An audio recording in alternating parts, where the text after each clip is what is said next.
So hello everyone, Ankita this side. Welcome to competitive edge with Ankita. आज की इस video में हम डिस्कस करने वाले हैं हमारा जो अभी रिसेंटली फॉरेस्ट प्रोटेक्शन फोर्स के गार्ड का एग्जाम हुआ है। उसके हम एमसीक्यूज डिस्कस करेंगे।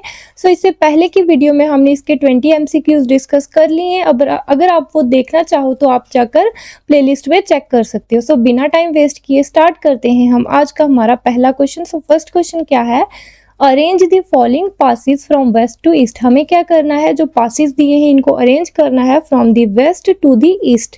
फर्स्ट क्या दिया है हमारा, हाजीपीर पास। हमारा हाजीपीर पास कहाँ है, ये है हमारा, कहाँ पर है, ये हमारा है पीर पंजाल रेंज में है।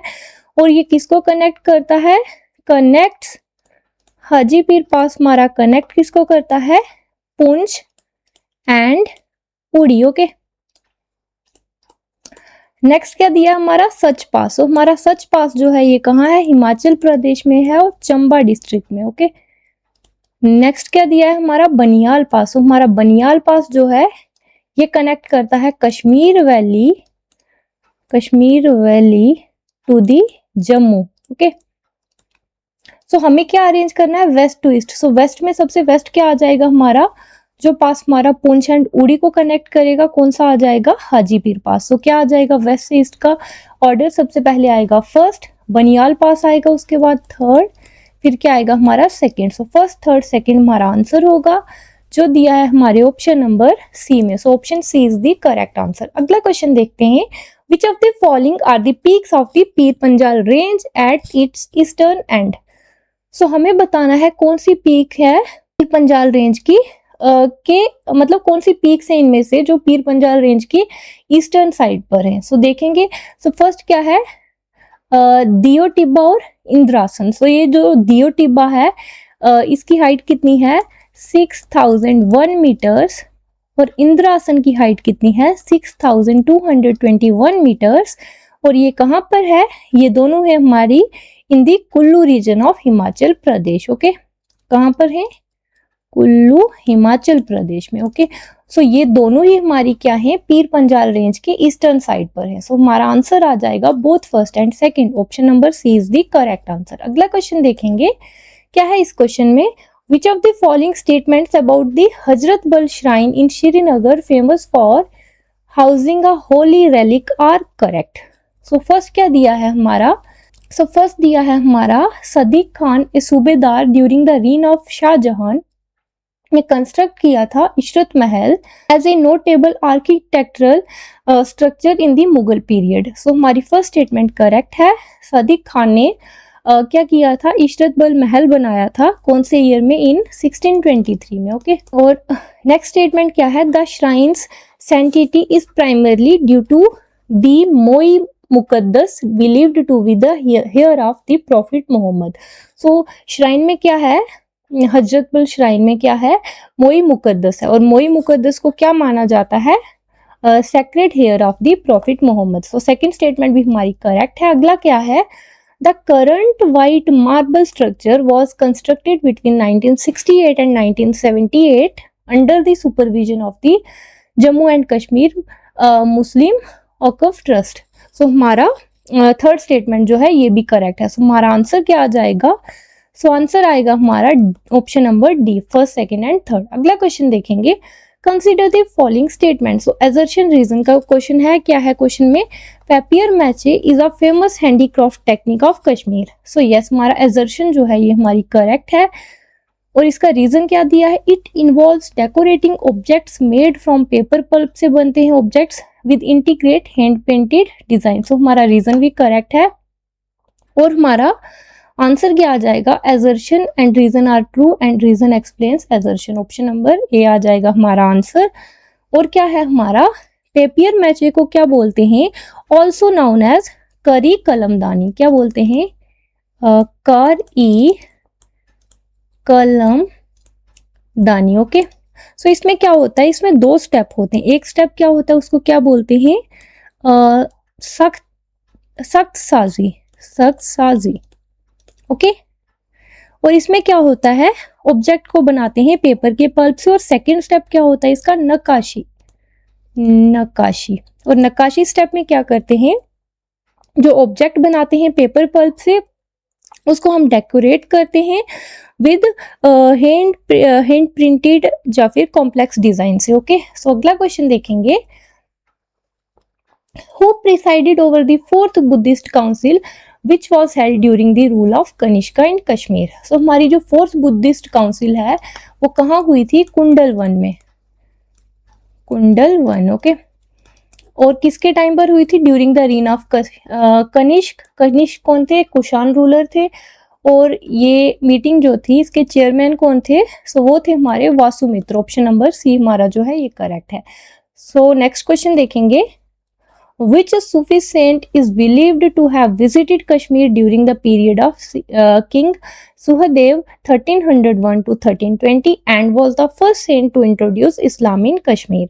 So फर्स्ट सेंट कौन है जिन्होंने कश्मीर में इस्लाम को इंट्रोड्यूस किया during the reign of king Suhadev. So इसका आंसर क्या आएगा, सो हमारा आंसर आ जाएगा इस क्वेश्चन का ऑप्शन नंबर ए, हजरत बुलबुल शाह। सो इनको क्या बोलते हैं, also known as also known as, so और क्या बोलते हैं इनको, सैयद शरफुद्दीन, सैयद शरफुद्दीन। ओके, तो अगला क्वेश्चन देखेंगे, the battle of Shopian 1819 was fought between which two powers। So जो बैटल ऑफ शोपियां हुई थी 1819 में वो किस किस के बीच हुई थी, सो वो हुई थी हमारी सिक्स एंड अफगान्स के बीच। ऑप्शन नंबर डी जो है ये हमारा करेक्ट हो जाएगा। जो सिख एम्पायर थी that was led by Maharaja Ranjit Singh, और जो उनकी फोर्सेस थी the forces were commanded by Diwan Chand, Misr Diwan Chand. Okay, सो हमारी जो अफगान्स थी, अफगान्स का कौन सा एम्पायर था, दुर्रानी एम्पायर। ओके, तो अगला क्वेश्चन देखेंगे, who was one of the founders of the political organization All Jammu and Kashmir Muslim Conference 1932। So Jammu and Kashmir Muslim Conference 1932 was founded by Sheikh Abdullah। Option number C is the correct answer। अगला question, according to the historical chronicle Rajtarangani arrange the following rulers of Kashmir in chronological order। so हमें chronology बतानी है according to Rajatarangini, जो भी हमें rulers दिए हैं। Okay, सो सबसे पहले क्या दिया है हमें, सो सबसे पहले हमें दिया है दुर्लभ वर्धन। ओके, तो दुर्लभ वर्धन जो है इनका रूल कब तक था, 625 टू 661 CE। ओके, और हर्षा ऑफ कश्मीर इनका रूल कब तक था, इनका रूल था 1089 टू 1101 CE। ओके, और हमारी क्या है, ललितादित्य मुक्तापीड़ा, तो इनका रूल था 724 टू 760 CE तक। ओके, और हमारे क्या है, अवंती वर्मन। सो अवंती वर्मन का रूल कब तक था, 855 टू 883 CE। सो हमें इनको प्रॉपर क्रोनोलॉजिकल ऑर्डर में अरेंज करना है। सो सबसे पहले कौन आएगा, सबसे पहले आएंगे दुर्लभ वर्धन फर्स्ट। सो दुर्लभ वर्धन जो है ही was the founder of Karkota dynasty. Okay, उसके बाद क्या आएगा हमारा, उसके बाद आएगा ललितादित्य मुक्तापीड़ा। सो ये कौन थे, ये ग्रैंडसन थे किसके, दुर्लभ वर्धन के। सो फर्स्ट के बाद थर्ड आ जाएंगे, फिर क्या आएगा हमारा, देन आ जाएगा Avanti Varman. Avanti Varman option number fourth आ गया। ओके, सो अवंती वर्मन जो थे he was the famous founder of Utpala dynasty, founder थे उत्पाला डायनेस्टी के। फिर कौन आएंगे, ललितादित्य तो हो गए सेकेंड, कौन है, Harsha of Kashmir. Okay, so Harsha of Kashmir आ जाएंगे, वो थे हमारे लोहारा डायनेस्टी के ruler. So first third fourth second, so answer आ जाएगा ऑप्शन नंबर बी। इसी तरह से अगला क्वेश्चन देखेंगे, अरेंज करनी है हमें following states in chronological order of their formation. So Uttarakhand कब बनी थी, उत्तराखंड बनी थी 9 नवंबर 2000 में। ओके, और हमारी गुजरात कब बनी थी, 1 मई, ईयर कौन सा था, 1960। और हमारी हरियाणा कब बनी, 1 नवंबर, ईयर था हमारा 1966। और हमारी मिजोरम कब बनी, मिजोरम हमारी बनी 20 फरवरी 1987 में। ओके, हमें इनको क्रोनोलॉजिकल ऑर्डर में अरेंज करना है। सो सबसे पहले आ जाएगी हमारी कौन सी, गुजरात, सेकंड ऑप्शन। फिर क्या आएगा हमारा, देन आ जाएगी हरियाणा, थर्ड ऑप्शन, फिर क्या आएगी हमारी मिजोरम फोर्थ ऑप्शन, देन आ जाएगी हमारी उत्तराखंड सेकंड, थर्ड, फोर्थ और फर्स्ट। ऑप्शन नंबर हमारा डी जो है वो करेक्ट हो जाएगा। अगला क्वेश्चन देखेंगे हम, if A number is increased by 20% से किसी नंबर को इंक्रीज कर दिया, फिर उसको घटाया 20%, हमें नेट परसेंटेज चेंज बताना है। सो नंबर को हम मान लेते हैं 100, 100 से 20% कम किया कितना हो जाएगा, सॉरी 100 में 20% ऐड किया, इंक्रीज लिखा है, सो कितना होगा 120 हो जाएगा। सो 120 से हम जब 20% कम करेंगे, सो 120 का 20% कितना होगा, 20% मतलब 1/5 इंटू 120 करेंगे, कितना आएगा 5 2 ज़ा 4 ज़ा, ओके। सो कितना आ जाएगा 120 से जब हम 24 सब्ट्रैक्ट करेंगे 96, सो 96 आया। सो यहाँ कितने परसेंट का चेंज हो रहा है, -4% का। सो हमारा आंसर क्या होगा, -4, option number D is the correct answer. अगला क्वेश्चन, इस क्वेश्चन में क्या है, हमें पॉपुलेशन दी है किसी टाउन की जो बढ़ रही है 10% एक साल में, 20% अगले साल में, हमें टोटल परसेंटेज इंक्रीज बतानी है दोनों साल का। सो क्या करेंगे हम, सक्सेसिव मेथड यूज करेंगे, a plus B plus A B upon 100 करेंगे। सो क्या है हमारा, a आ जाएगा 10 प्लस 20 प्लस 10 इंटू 20 अपॉन आ जाएगा 100, कितना आएगा हमारा 30 प्लस कितना आएगा 200 अपॉन 100 होगा 2, सो कितना आ जाएगा 32%।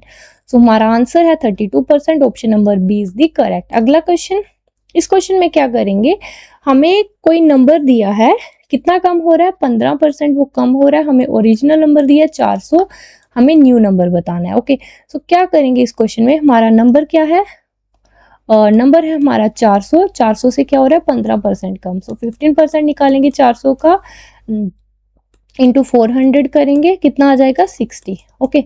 तो जब हम 400 से 60 सब्ट्रैक्ट करेंगे आ जाएगा 340, सो हमारा न्यू नंबर है 340, option number B is the correct. अगला क्वेश्चन, इस क्वेश्चन में क्या है, हमें एवरेज दी है 10 नंबर्स की 15, लिखा है नंबर 36 को गलत लिख लिया, 26 लिख लिया, लिखना हमें 36 था, हमें करेक्ट एवरेज बतानी है। सो क्या करेंगे हम, एवरेज क्या होती है, पहले क्या लिखेंगे हम, 10 नंबर्स की एवरेज है 15, 10 इंटू 15, इसमें क्या ऐड करेंगे, हमारा नंबर क्या था 36 था, बट हमें गलती से 26 लिख लिया, अपॉन क्या आएगा, टोटल कितने नंबर्स हैं 10, कितना आ जाएगा 150, प्लस करेंगे 10 अपॉन 10, ओके।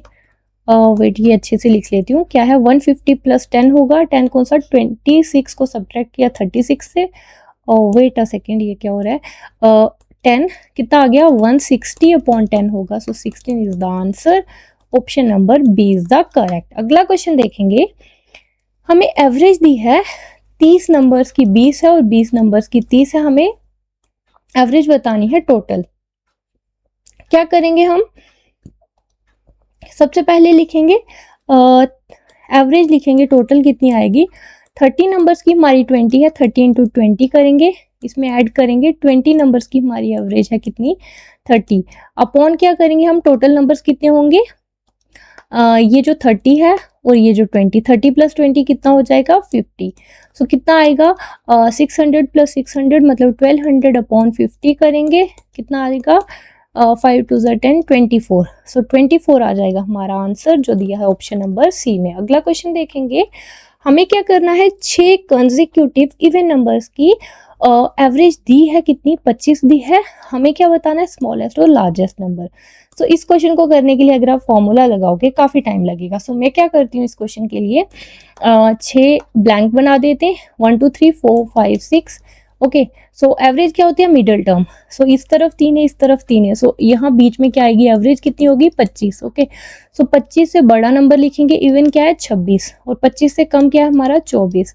अब क्या आएगा, नेक्स्ट टर्म क्या आएगी, 26 में 2 ऐड होंगे, फिर क्या होगा 30 होगा, यहाँ क्या होगा 22 20, हमारा स्मॉलेस्ट नंबर आ गया 20 और लार्जेस्ट नंबर आ गया 30, आंसर है हमारा ऑप्शन नंबर बी। अगला क्वेश्चन देखेंगे हम, हमें क्या करना है, what is the average of n natural numbers. So n natural numbers के एवरेज के लिए क्या करेंगे हम, तो n नेचुरल नंबर्स के लिए सबसे पहले क्या लिखेंगे, सम क्या होगा हमारा, सम होगा कितना होता है सम का formula n into n plus 1 upon होता है हमारा 2, एवरेज क्या होती है सम upon total numbers, okay. So average क्या आएगी, सम है हमारा n into n plus 1 upon 2 करेंगे, टोटल नंबर्स हमारे n है, सो n cancel, n plus 1 upon 2 is the answer, option number D is the correct. अगला क्वेश्चन देखेंगे।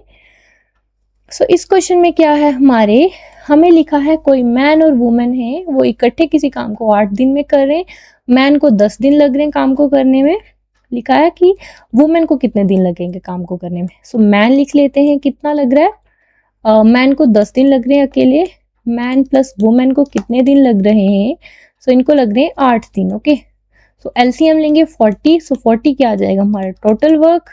ओके, सो 10 into 4, 8 into 5। Okay, so man और वुमेन की एफिशिएंसी हमारी 5 है और मैन की 4 है। सो वुमेन की एफिशिएंसी के लिए क्या करेंगे, 5 से हम 4 माइनस करेंगे, सो वुमेन की एफिशिएंसी हमारी कितनी आ जाएगी, सो ये आ जाएगी 1। सो टाइम कितना लगेगा, work upon efficiency, total work है 40 अपॉन 1 करेंगे, सो 40 डेज आ जाएगा answer, option B is the correct. अगला क्वेश्चन देखेंगे।